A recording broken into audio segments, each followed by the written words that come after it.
Welcome everyone. We're really glad you could join us. And just as a reminder, this will be recorded. And as you tune in, please make sure you keep your audio and your video off just so we can make sure that the bandwidth works. We have hit maximum participants on Zoom, and so we're just trying to preserve that bandwidth. Thank you so much. We also have an exciting poll. So as you tune in, if you could take our Get to Know You poll, thank you. We will start the webinar shortly.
We'll just give folks 1 or 2 minutes more to come into the webinar. I know we've got a lot of folks participating today.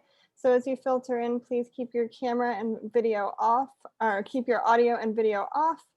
And please take our Get to Know You poll. Thank you so much for attending this evening.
All right, folks, I'm going to go ahead and close the poll and get started because we have a full agenda today. I know that there's still a few people coming in, and thank you so much for being here today.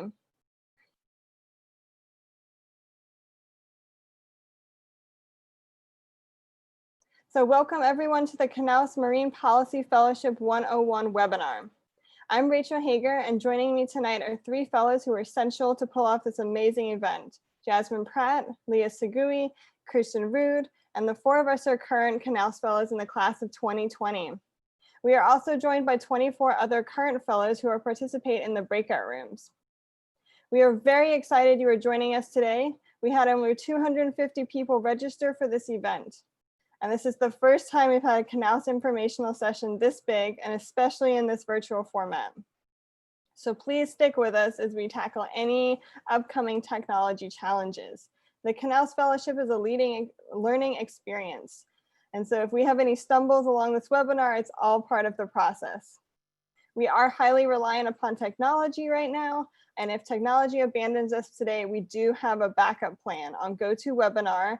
And if we need that, we will distribute that backup plan immediately via email.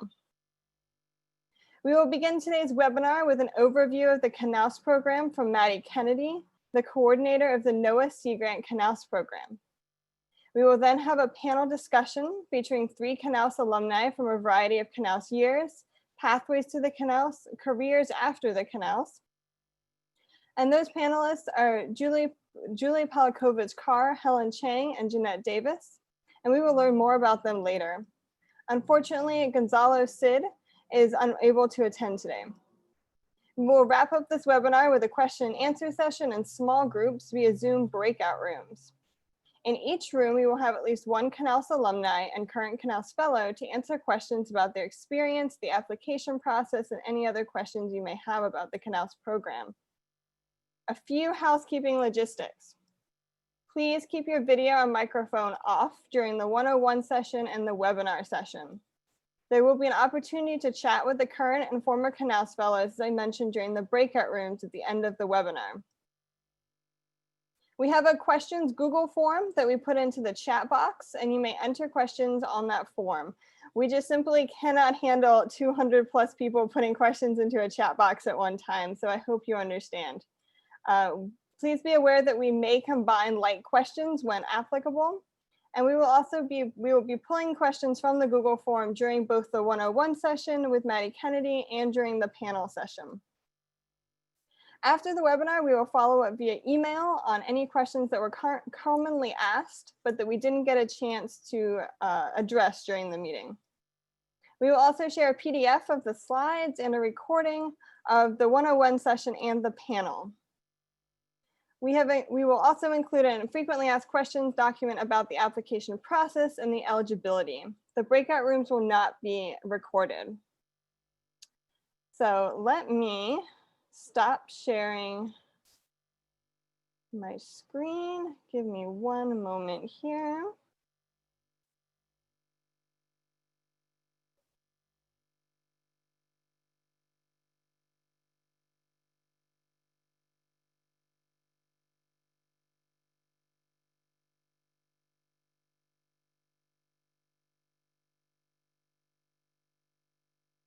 And I think that should be the new presentation.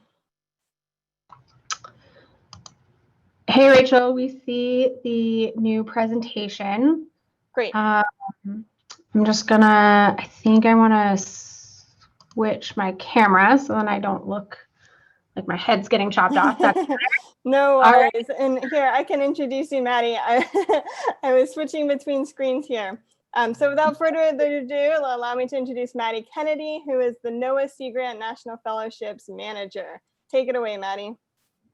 Thank you, Rachel. You've done a great job organizing and facilitating, and really these would not be happening, this webinar would not be happening without the brain power of the current fellows. This was fully their idea, and I support it 100%.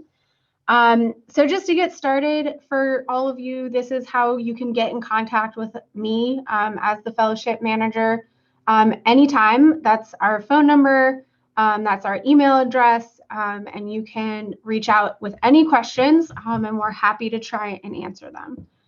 To give you an idea of who I am, my name is Maddie Kennedy. I've been with the NOAA National Sea Grant Office since 2017, and I started there as a Knauss Fellow.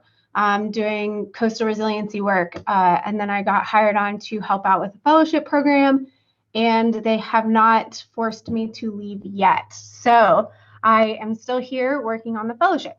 So with that, I'm going to give you a quick overview of what the Sea Grant Fellowship is and how, and what it means to be a fellow, and then how to apply, and then we'll pass it off to our panelists. So Rachel, can you hit the next slide?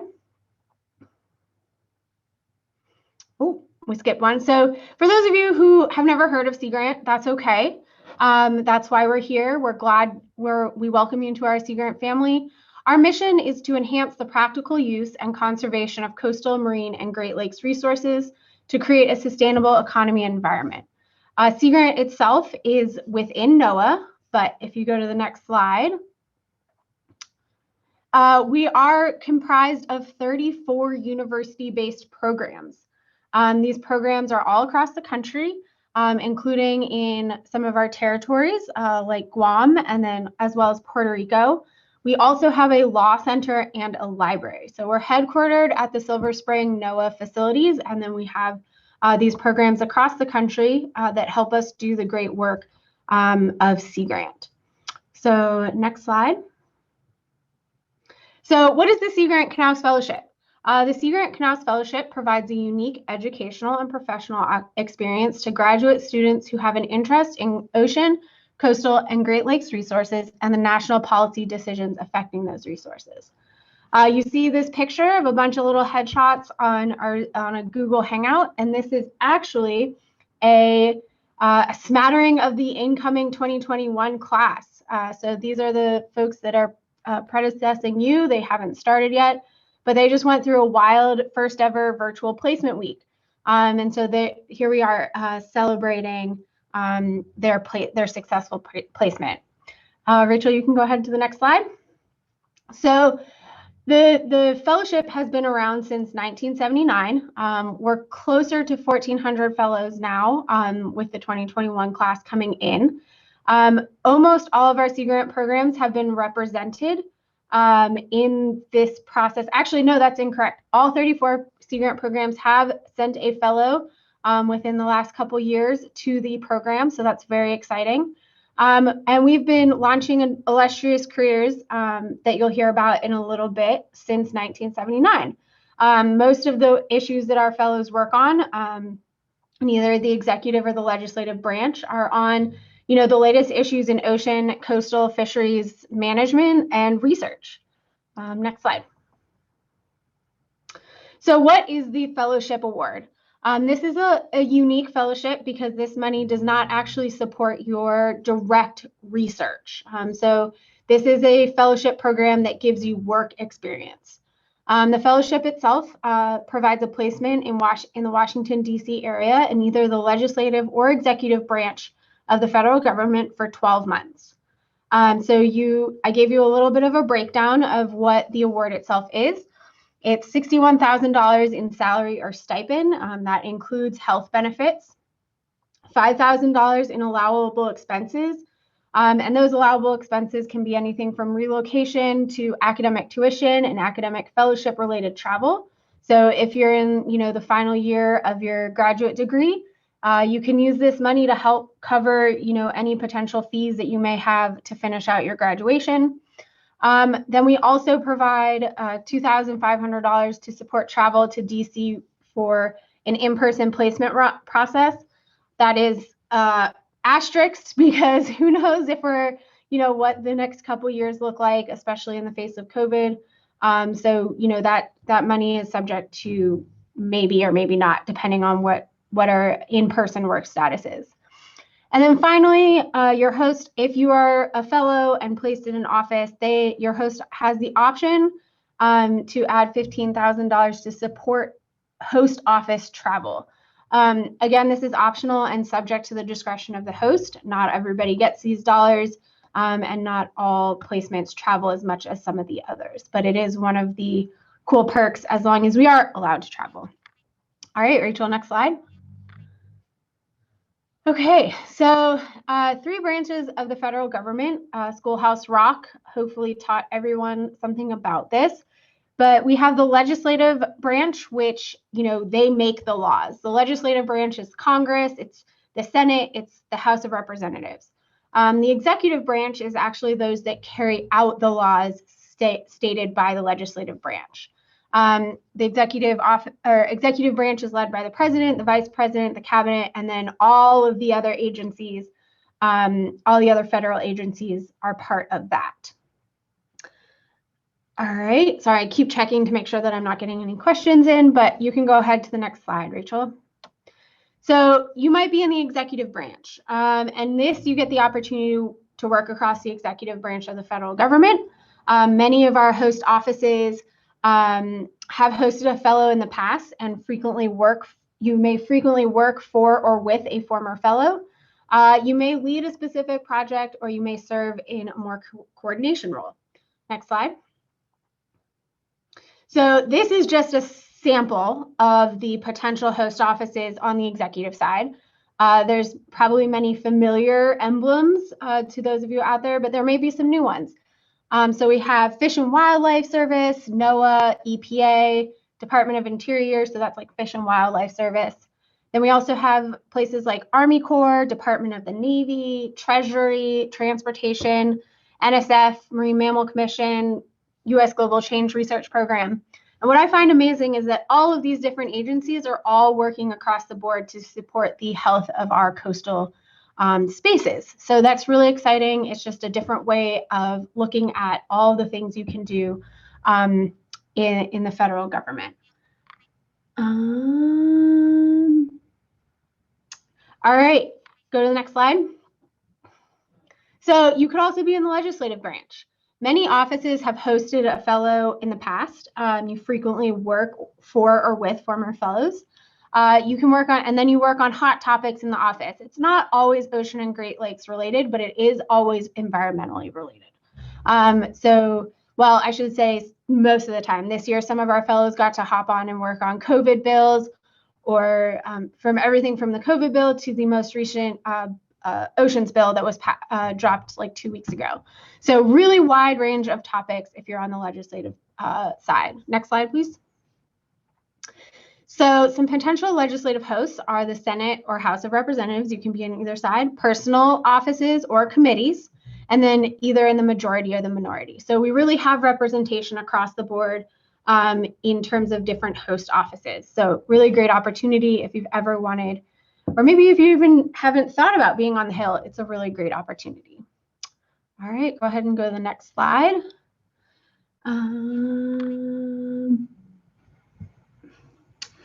Okay, most of these questions I'm seeing, Connor, are going to be answered in the next few slides. Okay, so the general Knauss Fellowship timeline. So February, we want your application packages. In March, state sea grant programs submit up to 6 applicants. In April, the reviewers receive applications for merit review. Then May, we hold a very large panel to select our finalists. In June, you find out if you are a finalist. We bring you in October or December for placement week, and then February, the fellowship begins. So go to the next slide, and I will give you all a more specific timeline for the 2022 fellowship opportunity. So more specifically, applications are due to the state programs by February 19th, 2021 by 5 p.m. local time. Then the state programs are going to review the packages in March.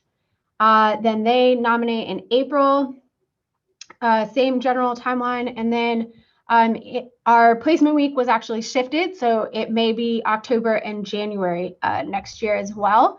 And then the fellowship begins on February 1st. All right, next slide, please. Okay. So application eligibility. This hopefully will get to some of the questions that Connor has been getting.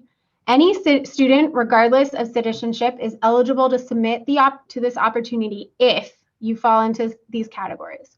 The student is enrolled towards a degree in a graduate program, master's, PhD, or JD, at any point between the onset of the fall term. So if you're in a quarter, trimester, semester, whatever your fall term is, if you're enrolled then, and the state application deadline. So if you are finishing up your master's and you're graduating in December, you're still eligible for this funding opportunity.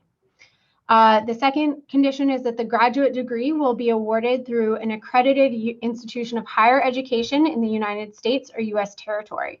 So you can be a foreign national, but you must be getting your degree in the United States from an institution here. If you're a U.S. citizen getting your degree from an institution in Canada, unfortunately, you don't qualify. So it must be a university within the United States or US territory. And then the final requirement is that the student has an interest. So you as the student has an interest in ocean, coastal, and Great Lakes resources and the national policy decisions affecting those resources. So you don't have to have policy experience on your CV. You just need to have an interest in how we manage and support the policy across the country. You submit your application through the state Sea Grant program in which you are getting your degree. So not where you're a resident, not where your mom or your dad or your sister live, but where you're actually getting your degree from. So if you're a student at the University of South Alabama, go Jags, then you would apply through Mississippi-Alabama Sea Grant program. If you're a student in Colorado, you're more than welcome to apply. You would just need to reach out to me first, and we will identify a Sea Grant program for you to apply through. So that's not a problem. If you're in one of our landlocked states, we just send you to a different program, and we have a short discussion about that. All right, so let me check on this. All right, can you apply if you're a federal employee? Is there an age limit? So there's a question about, is there an age limit? No, there's no age limit.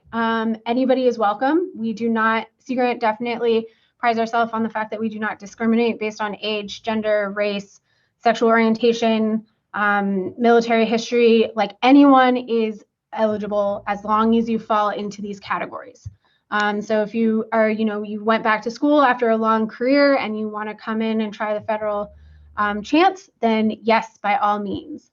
There's a question if you can apply as a federal employee.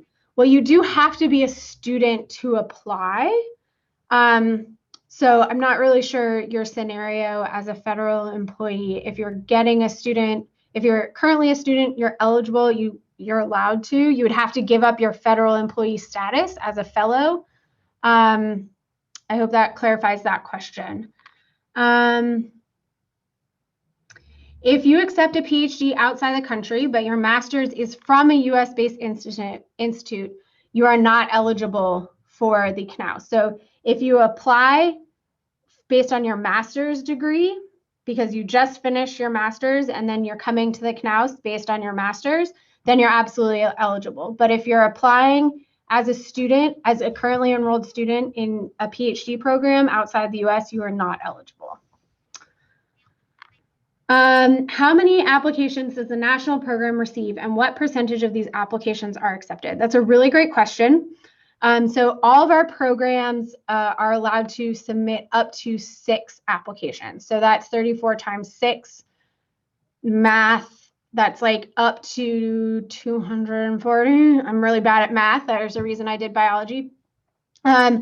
But that percentage, this year we got 125 applications and we accepted 69. So a pretty good rate once you get to the federal level. Maddie, just checking in. We are approaching 5:20. Okay, I will skip to the next slide and then I'll come back to some of these questions. All right, criteria that also affect eligibility. So this is a 1-year fellowship that takes place in the National Capital Region, or DMV. Applicants must be prepared to relocate to the DMV. We understand that right now during COVID, there's a lot of uncertainty, but if we were to be back in the office, fellows would be expected to move back to the DC region. Applicants must be able to pass a federal background check. This includes arrest records, questions on drug use, and possible review of your social media presence. So if this is something that you are interested in, just keep that in mind as you make choices over the next couple of years. You cannot make prior contact with possible host offices. That's not allowed. Like, you can't tell your friend that you're applying and have them make a position for you. And then applicants that have been accepted as national finalists or become fellows are not eligible to apply again without my written permission. And there's some fine print there, but I'm going to skip to the next slide to make sure we get through everything. So foreign nationalist details. Foreign nationals are eligible to apply for both the executive and legislative cohort. Non-US citizens are responsible for obtaining the appropriate visas to allow them to work in the DMV. The most common visa types that we do have some foreign nationals that stay as students. and they stick with their F1 visa. If you've graduated from your program, most of our fellows end up with an optional practical training or OPT extension. So that's the visa they opt for. Again, this fellowship is open to all eligible students regardless of nationality. However, a significant number of our participating federal hosts are unable to accept foreign nationals. So this may reduce the number of placements, but I can tell you that this year, all of our foreign nationals got into an office that they're very excited about. So we've never had an issue with that. Next slide. Okay, how do you get the application? The application information may be found on grants.gov, the National Sea Grant website, or your state Sea Grant program website. You must apply through the state in which you are a student. So if I were you, I would be sitting there saying, okay, I'm a student in South Carolina. I would look up South Carolina Sea Grant, and they're going to have the information that you need. Again, if you're in a landlocked state, please contact us and we will send you to the appropriate state. All right, next slide, Rachel. So what goes into the application package? There's 5 or 6 components, depending on how you look at it. So you're going to need 2 signed letters of recommendation. One from a faculty member that's familiar with your academic performance, and the other one can be anybody that you work with. It just can't be a family member or a federal level Senate or House representative. So nobody in the federal legislative branch can write you a letter of recommendation. Personal, educational, and career goal statements. So that's essentially a cover letter, so about 1,000 words, and that has to be under 1,000 words. A 2-page CV. Cleared scanned copies of all undergraduate and graduate student transcripts. Note, those do not have to be official transcripts. They just need to be clear, obviously unaltered transcripts. Listing of classes or plans for the spring and summer and fall of the next year. So just tell us what you're planning on doing for 2021. And then if you're an out-of-state student, you'd be attaching a letter as well. All right, next slide. So how do we evaluate this? Your statement of career goals, that's about 45% of your review. So we put a lot of emphasis on what your personal goals are and where you want to take this fellowship. Things that factor into that are the career goal statement, the CV, and your future year activities. Then about 40% of your score is additional relevant experience related to the diversity of education, extracurriculars, honors, awards, work-life experience, and interpersonal and written oral communication skills. Again, we're finding that in the CV, career goal statement, and for future year activities. Your academic record is only 5% of the overall score. And then recommendations and or endorsements are 10% of your final score. All right, next slide. Here's some quick tips. Reach out to the appropriate Sea Grant program early. Ask them for tips on the application process and to be connected to an alumni that may be able to answer your questions. Reread, I can't stress this enough, make sure you review the application materials closely. Letters of rec, prep your letter writers about the opportunity. Give them time to provide meaningful comment about you. So I can't tell you how many letters of recommendation that we get that the letter writers literally don't even put in the right opportunity. So make sure that they know what they're writing a letter for. Start early. Collecting all the pieces can take time. Stay true to yourself. This is your application. Let your character and goals be the focus. And then proofread, just simply proofread. I think that's my last slide, Rachel. Yep, that's my last slide. Again, this is how you can contact me. When Rachel shares out this PDF, there's a bunch more additional slides that may be able to answer your questions. I don't want to take up time from the panel, so I will follow up if you have additional questions later on.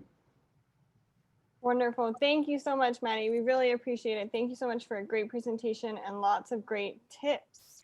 We will now transition to the panel section of the slide, of the presentation.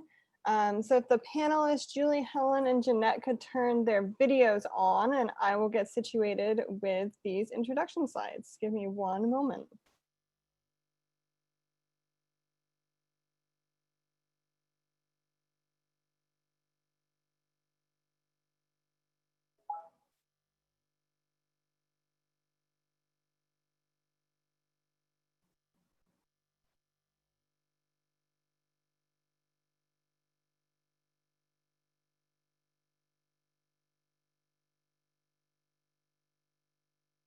Are you all seeing the new slides with the panelists on them? Yep, I believe Helen is the first one. Yeah, we just see Helen. Oh, you just see Helen. Yep, that's fine. Helen is the first one to introduce herself. So as I said, we'll now transition to the panel section of the webinar. I'm very excited to be joined today by the three panelists, Julie Palakovich Carr, Helen Cheng, and Jeanette Davis. We'll start with each panelist giving about a 3-minute introduction.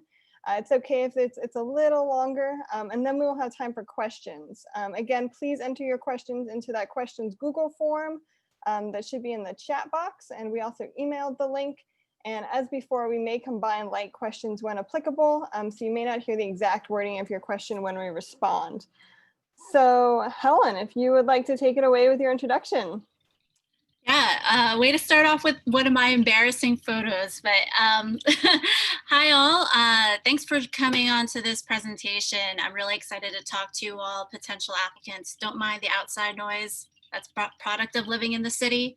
So my name's Helen Cheng, and I am from the class of 2015. I worked in the executive branch of the Knauss Fellowship of NOAA, and I actually worked in the National Sea Grant Office, so preceding Maddie. So it's really nice to see sort of that legacy happening. I wanted to start off with this slide because I, as a high schooler, my backyard was New York City. And so I never really thought I would go into science, let alone policy.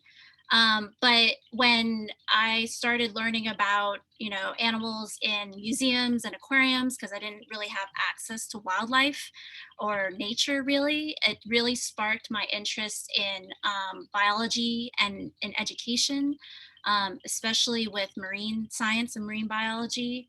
But I really didn't know anything about policy or how laws played a role in science or science research.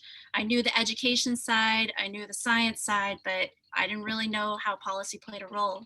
And so, Rachel, if you could go to the next slide.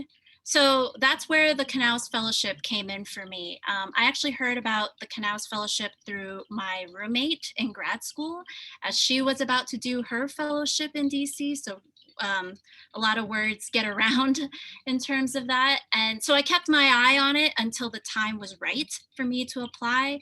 I actually applied to the fellowship during my last year in graduate school because while doing field work during the summers, it was really hard for me to dedicate a full year outside of my research. And so by the time I defended during my master's, I felt the appropriate time to spend a year in DC, or try to spend a year in DC.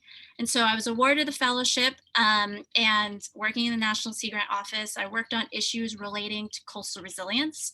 So things relating to climate and weather and how it affects our communities, working on messaging on rip currents, for example, and learning about all our state sea grant programs. And I'll echo what Maddie said earlier. I really highly recommend you guys talk to your state sea grant programs, other than for funding or for grants and stuff, because they really do a lot of great work for our coastal communities. And a lot of that knowledge can be reflected up to the federal level as well. So it was really cool to see 34 state sea grant programs get to learn what their work was doing. In addition to that, I also learned about science communication, how to communicate effectively to different stakeholders and even congressional leaders as well. I learned about networking, professional development, how to run a meeting effectively. I'll say that was one of the things that really propelled me into the work that I'm doing now. And just the lingo of policy and government and how it played a role in science. And so it sort of filled that gap of what I was missing before. From the Knauss Fellowship, I actually worked a little bit in coastal resilience back in New York City. So I felt like I was giving back to the community I grew up in and learning about the different coastal hazards that New York City faced, specifically how Hurricane Sandy impacted the area and how it affected the communities there 5, 6, now 8 years into from that disaster. And so I worked with New York Sea Grant, interestingly enough, and an organization called Science and Resilience Institute, working on coastal resilience issues in New York City. From there, now I'm actually doing my PhD, and I'm working on topics relating to socio-ecological systems and fisheries. And so a lot of the work that I learned from the Knauss Fellowship, from my extension work in New York City, has now played a role in my PhD work. And happy to talk about that more, about returning back to academia after the Knauss Fellowship. And it's really been a great experience, and I highly recommend it. And you learn a lot of things from the fellowship as well. So I think that's all the time I have. Oh yeah, and so this is just a few snapshots of my work that I did as an extension fellowship, extension position in New York City. And a lot of that work really, the work that I did during my Knauss Fellowship helped me become comfortable talking about issues relating to coastal resilience, talking to stakeholders, talking to students, empowering students of the next generation to think about climate in their own community and to give back to their community, sort of the following what I was doing, going into the fellowship and giving back to my community in New York City. And so I think I'll stop there. We can skip that for now. And thanks for listening to me. And I hope to talk to some of you guys later. Wonderful. And thank you very much, Helen. Our next speaker to introduce themselves is Julie Palakovich Carr. If you could take it away. Good evening, everyone. It's a pleasure to be on here this evening and to talk about my experience of being a Knauss Fellow back in the class of 2008. So just for a little bit of background, my scientific background was in biology, and I feel very fortunate to have actually gotten into the Knauss Fellowship because I was not someone who was pursuing a graduate degree in anything related to oceans or the Great Lakes or anything remotely aquatic. So I'll say for folks who are maybe thinking about this fellowship but are wondering if they're a good fit or not, definitely reach out to the program coordinator, but it might be worth just, taking the risk of putting the application in, because I was able to leverage my undergraduate background in fisheries and conservation biology to demonstrate my interest of why I would be a good fit for this fellowship, even though that was not the science area that I was pursuing my master's degree in. But working in a congressional office was a fabulous experience. It was immensely interesting to me to see the ins and outs of how laws actually come into effect in our country and how our government runs. And I think probably one of the most surprising things is that congressional offices really are run by a lot of 20 and 30 something year olds. Although elected officials tend to be much older, their staff tend to be much younger. And that's really the people who are, behind the scenes running the country. And that was just every detail of it was fascinating to me. And every day was different. I know as we get into the panel discussion, there'll be an opportunity to talk more about like what the job was actually like. But I think one of the things that I liked the most about working in a congressional office is the fact that every day was different. You were constantly getting to learn new things and just head dive into new issue areas to work on. So when my fellowship ended, I went on to continue in science policy. I had definitely caught the bug at that point and knew that I wanted to continue to work in policy and not go back to research. And I was hired by a scientific association, the American Institute of Biological Sciences, AIBS, that's headquartered in Washington, D.C., in their public policy office. And I worked there for about the next 9 years, working on policy issues, but a little bit more from the scientist's perspective, and working directly with researchers and graduate students and helping them to become better advocates in terms of science policy, as well as a number of other things. One of the great things about working for a small organization is you get to wear a lot of hats and learn a lot of new skills. Also kind of a commonality with working in a congressional office. And then meanwhile, I decided that I personally wanted to get more involved in terms of politics and decided to run for elected office while I continued to work at AIBS. And back in 2013, I ran for the city council in Rockville, Maryland, one of the DC suburbs where I live, and worked hard and was able to win that race. And fast forward a few years, I ran for re-election, and fast forward a little bit more, I decided that it was the right move for me to run for the state legislature. And in 2018, I ran and won a seat in the Maryland House of Delegates representing kind of the central part of Montgomery County, Rockville and Gaithersburg. So I'm still fairly new in that role, but it's been fabulous being part of the state legislature and getting to bring my scientific perspective and background to a whole host of new issue areas. It's really, I think, interesting the thought process as scientists that we go through when we think about policy issues that perhaps people with other professional backgrounds don't. And I'm happy to talk more about that later as well. I think that's it. Great. Thank you very much, Julie. And we'll move on to, oh, I'm so sorry. These transferred over a little bit. I'm sorry, Jeanette. I'll introduce our third panelist, Jeanette Davis, if you'd like to take it away. Thank you very much. Sure. Thanks again. So my name is Jeanette Davis. I am day 2 in my new position as policy advisor for the NOAA Deputy Undersecretary for Operations.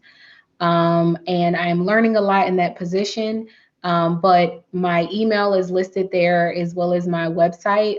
Feel free to follow me on Instagram at Dr_Ocean24 or Twitter at DrOcean24. And I'm happy to connect with you guys after this conversation if you have any further questions. You can go to the next slide. So why marine policy? We've kind of heard some of the other panelists talk about their track into marine policy.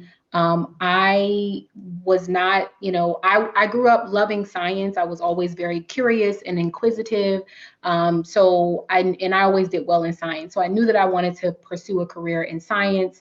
I went to Hampton University for undergrad.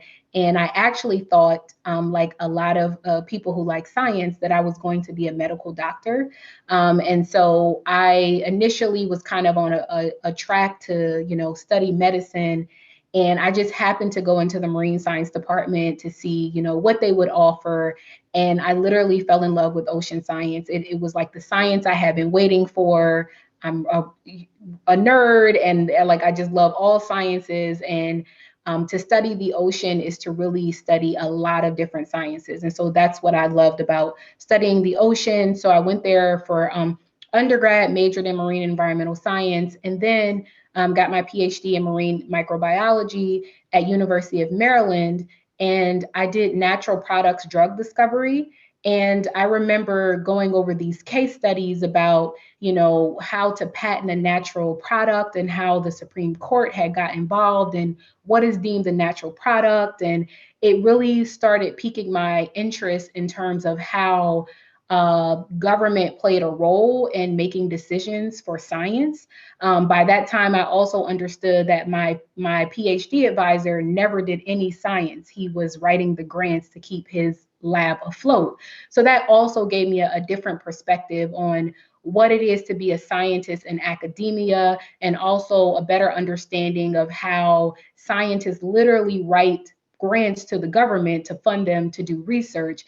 And so I really started thinking about the government's role in terms of policy and science overall. Next slide, please. So I, from there, learned about the Knauss Fellowship, and I ended up applying also my last year in my PhD program. I defended December 2014 and started the Knauss Fellowship February 1st, 2015. And something that I was thinking about in pursuing this position, again, I love science. I was thinking about this interface between science and policy. So I said, I'm going to apply for this fellowship. But myself, as well as a number of other recent PhD graduates in my class, really thought about, okay, should we do a postdoc afterwards? How far do we want to be removed from science? And we were really excited that this fellowship gave us a 1-year opportunity to kind of give our feet wet, but it still wasn't so long that we would be completely removed from science. So with that being said, how I approached the fellowship year, I remember, and, if you get the fellowship, you'll kind of understand this process, but you go through this process of selecting an office. And one thing that was said to me in the office that I decided to go to is that we are scientists, we do science. And I was like, wow, that's amazing. So long story short, I learned throughout this fellowship that science policy or marine policy is indeed a spectrum. And so in my fellowship, I was the sea turtle coordinator for fisheries. Again, I, am traditionally a molecular biologist. I didn't have any sea turtle experience, but I wanted to, again, understand that process of, whether I went back to the bench or if I stayed in policy, I was understanding that like a large part of making science go is budget. So I wanted to understand that process. So I administered a $1 million grant for sea turtles. I got a chance to do a lot of traveling. I went to Hawaii, St. Croix, San Diego Bay, and tagged sea turtles. Again, I wanted to be really involved in what was going on. So I got a chance to travel and learn about sea turtles and also look at it from the perspective of genetics since I was a molecular biologist. So I got a chance to, meet with a lot of scientists who were working on that work. Next slide. You can just keep clicking because this is, yeah. Okay, so long story short, during my fellowship, I learned about something called National Ocean Policy.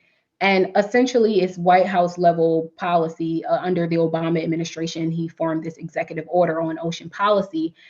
And one of my mentors at the time I learned was supporting a White House subcommittee for this. And I asked him if I could shadow him one day for his meeting when I was a fellow. And he said yes. And eventually I applied for the position to be his advisor to this White House subcommittee. And after my fellowship, I contracted for a year. A few years, a part of my role was to help our fisheries chief scientist on national ocean policy. And I got a chance to work with a lot of brilliant scientists. And we released this White House publication that looked at science and technology in the ocean over the next decade. That was a great experience. Also in coordinated invasive species efforts. And currently I work on omics for NOAA, which includes molecular techniques, eDNA, all of my background, but I get to look at that from a strategic perspective. I helped develop a strategy that was released from the White House. We're working on an implementation plan, helped with the budget proposal, and will be attending a congressional briefing. And I'm saying all of this to say that this is a different side of policy. I still get to kind of use my science brain, but look at the bigger perspective of not just how the science is done, but how do we strategically implement science and how do we fund science? And I think there's one more thing on this slide. And then again, day 2 in a new position where I'm looking at the broader perspective of budget execution, also this transition that's coming up with the new administration. So again, I'm learning that policy is a spectrum, and it was a great opportunity coming in through the Knauss Fellowship. And I'm done. Wonderful. Thank you all very much for your introductions. I'm going to stop sharing slides. I think that worked. Wonderful. So now we're going to enter into the question and answer section of our panel. And so I'm just being cognizant of time. If we could keep our answers to 1 to 2 minutes, and not everyone has to answer every question. So we'll start with the first question with, what was the most valuable thing you personally gained from your fellowship?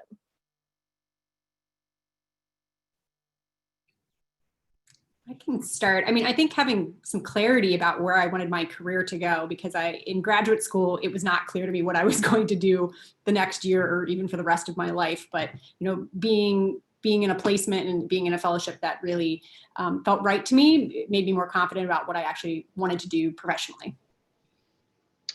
I would say for me, the power of networking and getting to just understand government, how it works, but also the roles that people play.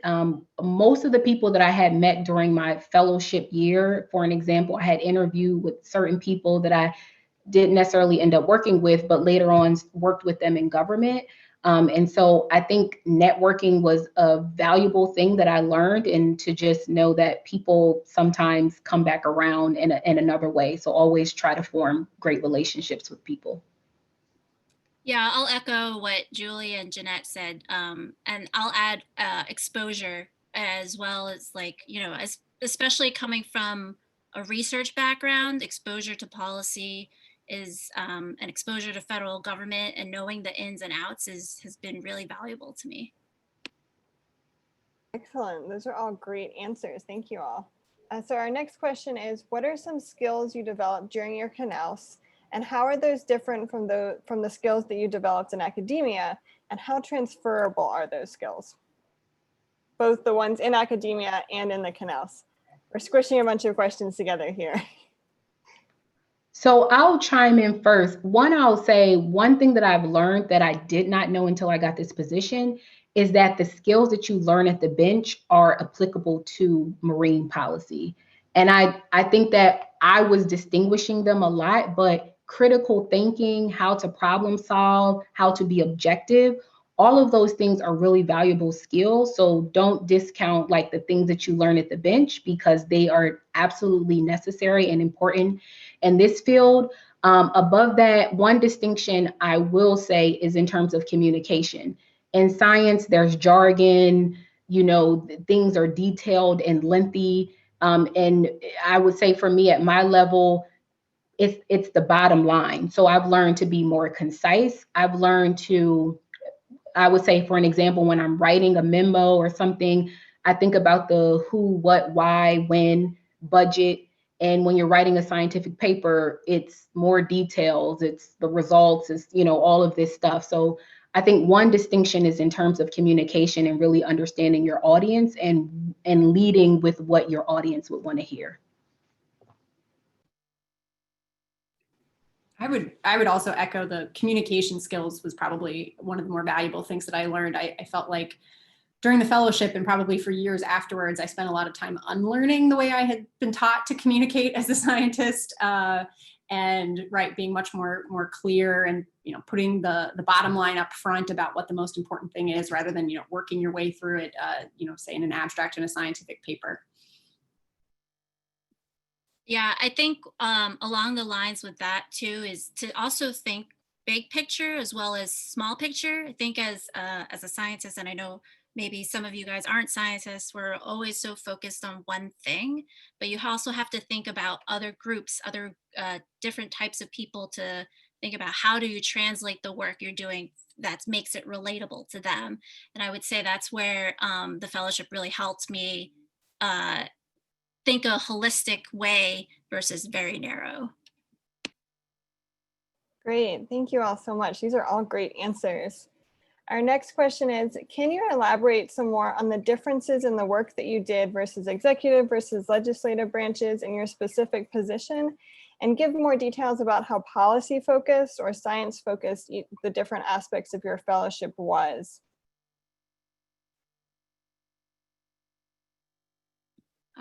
I'll start. So the question was, there was a lot to that question. So it was like the difference between science and policy.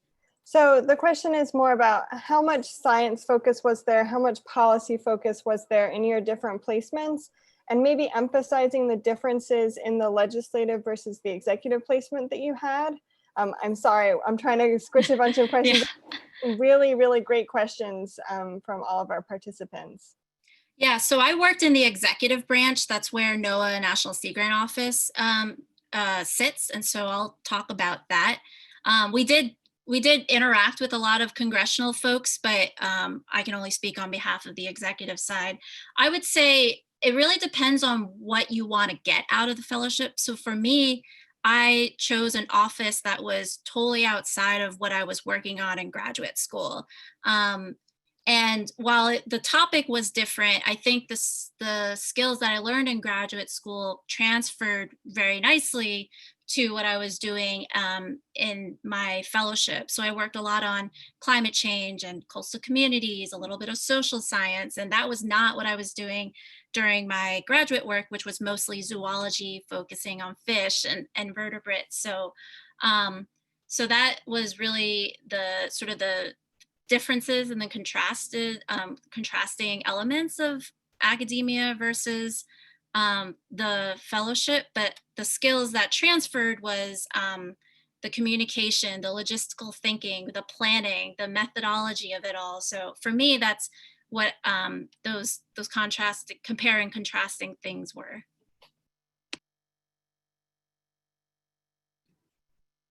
And I can add from the legislative placement perspective, those positions are much more on the political side of the spectrum than I think probably most or perhaps all of the executive branch appointments are, although there is a lot of variety amongst host offices in Congress in terms of the types of activities that they have fellows doing. In terms of what an actual day would look like, an awful lot of the position was, keeping up with relevant news. And that includes like what's going on in the Senate House floors and the committees that the senator served on, as well as relevant committees on the House side, and basically translating all of that information into concise advice to the senator for how she should perhaps act or do particular things in given scenarios. So whether that's co-sponsoring a particular bill or preparing questions for her that she could ask during a committee hearing, sometimes helping with responding to constituents who had written in or emailed into her office, and helping prepare some of the content for those letters. So it definitely was more on the political side of things, but there was a lot of diversity still in terms of what we were working on. I think probably only a couple of times did I actually do anything that was really directly tied to science in terms of, say, looking at primary literature. The rest of it really was more on the analysis, the policy implementation side of things. I would just quickly add, and I was in the executive branch too, but now I'm starting to work more and support our politicals at NOAA and work more with legislation. So a good way of thinking about it is the legislative side is, really about writing the laws and thinking about the laws and the mandates and all of those things. And the executive branch is really about executing those things, those laws and all of that. So that's kind of one way of distinguishing. And I talked about my fellowship. I was kind of more on the sciencey side of policy. So again, it's a spectrum, and you can find that throughout the fellowship at different agencies. Wonderful. Thank you all very much. So our next question is about work-life balance. How were you able to navigate work-life balance during your fellowship? And a specific question we got from one of the participants is, did any of you have families or partners when you did your fellowship? And how did you manage all of that?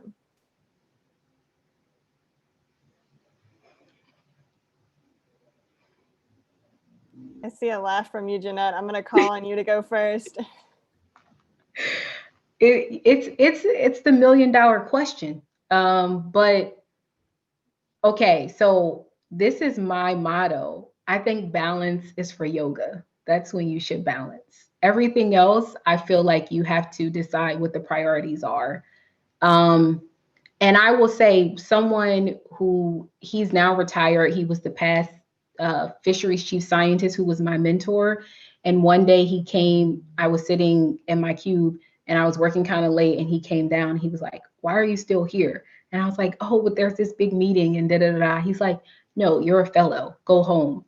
And I was like, "But I need to get this done." He's like, "Trust me, I'm old and I'm retiring, and there are things that I have missed out on in life. So have fun. You're here.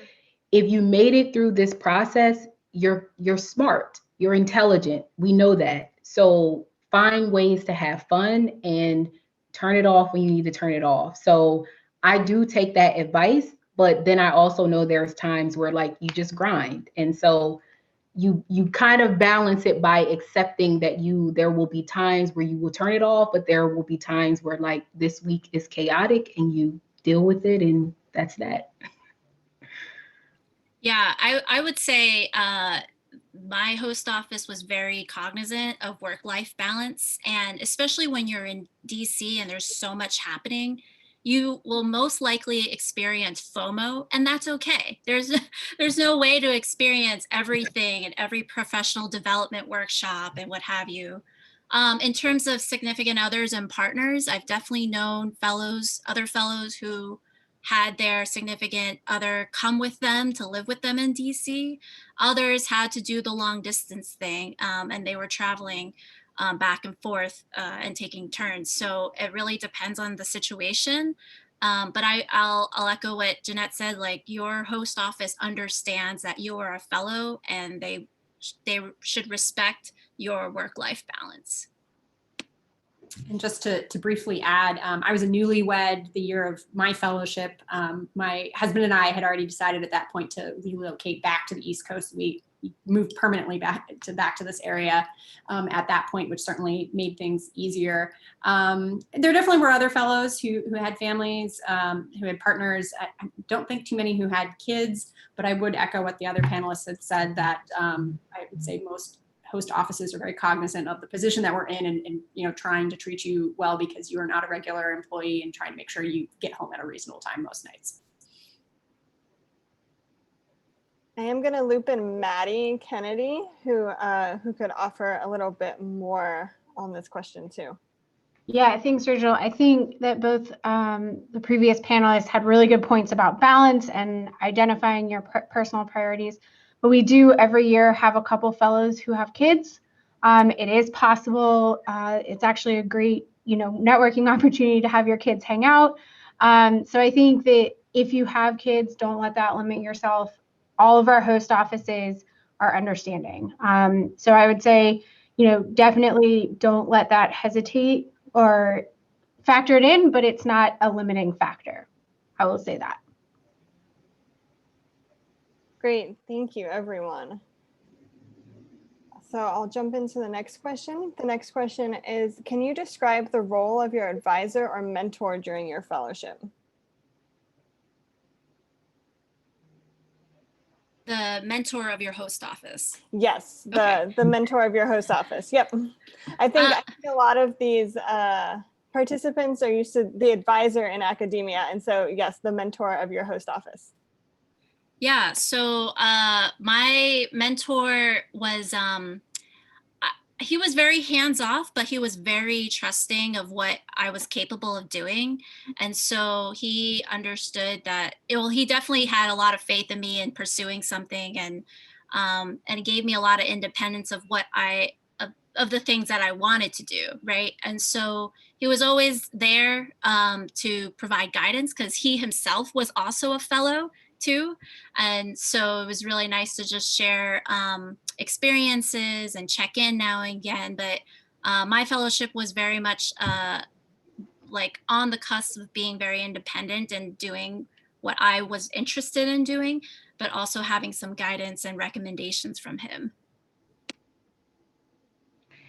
Yeah, I just add, okay, so my host office was extremely supportive, and you have a mentor, but then there's, just chain of command. So there's like supervisor and whatever that looks like. So I had a very supportive mentor, and their role is really to help guide you along the process. If you need any help, that's your go-to person. And I'm trying to distinguish because sometimes your mentor is not like your supervisor or the boss, right? Your mentor could simply be a fellow that was like 2 years ago and understands the process and can shepherd you through this fellowship and show you how to navigate. So the role of the mentor is to, again, shepherd you through the process, show you how to navigate. But outside of that, you constantly heard me say my mentor did this and I shadowed them. That mentor was not in my office. So another great thing I just want to emphasize about the fellowship is that you will meet so many people, and you can ask them to become your mentor, even if they are not in your host office. So I had a lot of mentors who helped me get to this point in my career who weren't necessarily in my host office. So, you have an opportunity to cultivate mentorship and other relationships outside of the office. In the legislative offices, it's a lot less likely that you're going to be in an office where there is a former fellow in the office. I actually was lucky in that my predecessor in the fellowship had been hired on at the end of his fellowship as a permanent employee. So we worked pretty closely together, but that was not the case, I think, in practically all the rest of the legislative fellows, at least in my class.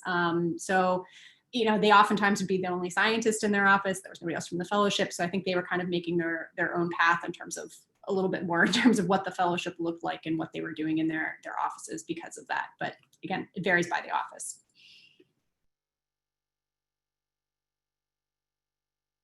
Great, thank you. Our next question is, what aspects of your application package do you think helped you stand out as an applicant? And what advice would you give to future applicants? I know when we put out the poll at the beginning of the webinar, 50% said I definitely plan on applying to the Knauss, and about another 50% said I'm considering applying to the fellowship and want to learn more about it. So we've definitely got a lot of people on the line here who are excited about this opportunity. So what advice would you give to future applicants?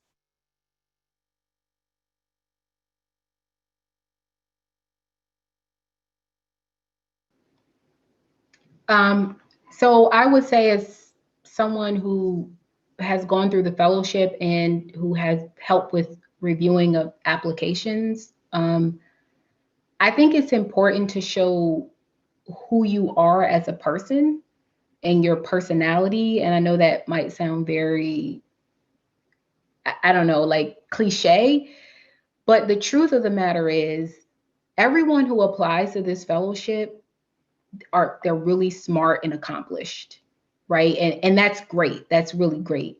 And I think what really helps set you apart is really being uniquely you and showing that. So whether, I think you can really show that in your essay. I remember I wrote about living on a boat for a month, selling the Chesapeake Bay.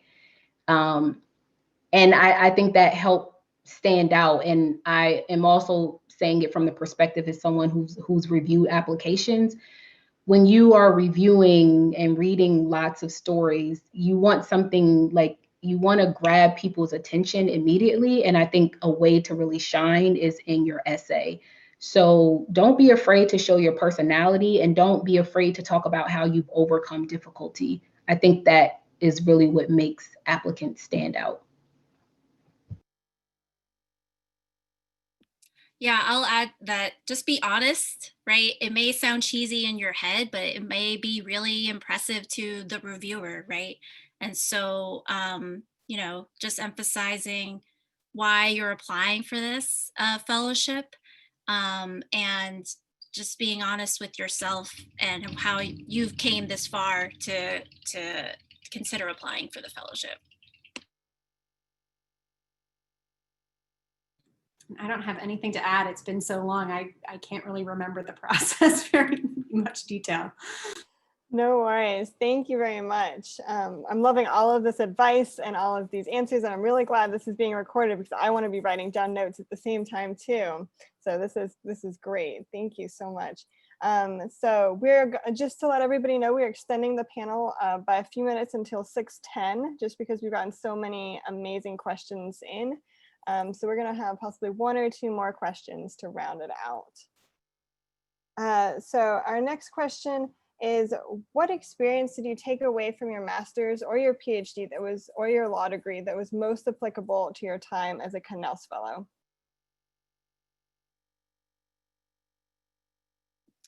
So for my master's, I actually worked with my state Sea Grant program. They were crucial in an aspect of my research. And from that, I got to learn what they did beyond just trying to fund researchers. And so I would say, the partnership that I developed with my state Sea Grant program was really helpful. And just knowing like who their stakeholders were, how my research helped them and the stakeholders of the community of the state. And as also a part of my master's research, I did a lot of outreach. And so that outreach component transferred well to the fellowship and being able to network with folks, beyond the state that I was living in prior to. And so I would say that sort of is that transition.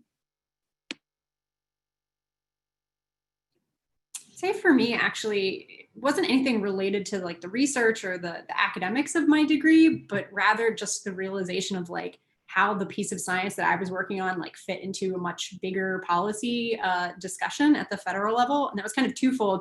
When I had been accepted into graduate school, I was expecting to work on a particular project with a particular professor. And then by the time I actually started, the project had not gotten its funding through another federal agency. So I didn't get to work on that research project. And it wasn't until later when I was a Knauss Fellow and I realized more about how the federal budget actually got put together, like how that basically ended up and set me on a different scientific path in graduate school. And second of all, the project I ended up working on had to do with a threatened species in Minnesota. And, years later, I continued to just follow basically the federal fights around that, the protections for that species and what it meant for land use in northeastern Minnesota. So it gave me a different perspective, I would say, in terms of how those federal policy discussions happen. I don't really have much to add. I guess I'll give us time to have one more question. Okay, great. So we have one more question. So it is, what is your most favorite, and then I guess least favorite, or I guess most mundane part of your fellowship experience? Feel free to have your most favorite part last, so that we leave on a high note.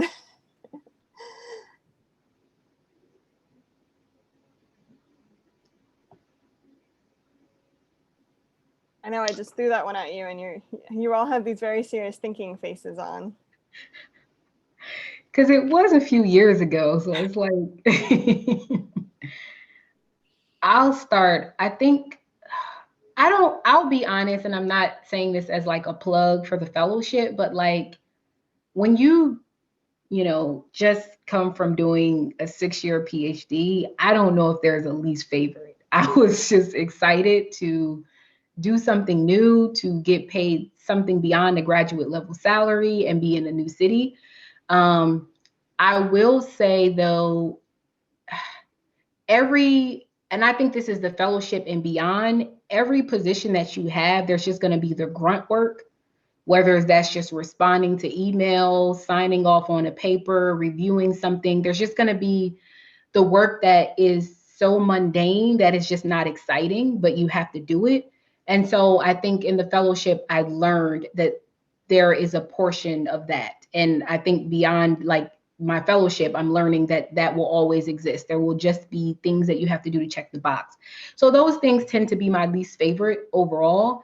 But what was my favorite, and I kind of talked about this in my presentation, was like an opportunity to take my knowledge and apply it to what I was doing. So I had no understanding of sea turtles and how to run a grant, but I knew that there was a center who had geneticists who worked on sea turtles, and I understood genetics. So I was able to make that connection. And so I think one of my favorite parts of the fellowship was really seeing that area of opportunity and having an office that was supportive of me pursuing that.